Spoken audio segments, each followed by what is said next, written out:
ইংরেজিতে কথা বলার জন্য প্রয়োজনীয় কিছু প্রশ্ন করা ইংরেজি শব্দের অর্থ জানবো এই ভিডিওটিতে। চলুন জেনে নেই। অ্যাট হোয়াট টাইম, কখন। টু হোম, কার কাছে। ফর হোম, কার জন্য। হোয়েন্স, কোথা থেকে। হোয়াট অ্যাবাউট, খবর কি। হাউ মেনি, কতগুলো। হোয়াট নেক্সট, এরপর কি। হোয়েন ইলস, আর কখন। অন হোয়াট, কিসের উপর। হোয়াট কালার, কোন রং।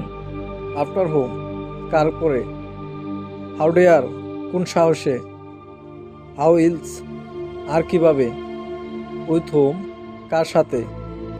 অ্যাবাউট হোয়াট, কি বিষয়ে। হোম ইলস, আর কাকে। হাউ ডিপ, কত গভীর। আফটার হোয়াট, কিসের পরে। আনটিল হোয়েন, কখন পর্যন্ত। প্রিয় দর্শক, ভিডিও যদি ভালো লেগে থাকে আপনার বন্ধুদের মাঝে শেয়ার করে দিন, তারা যেন জানতে পারে।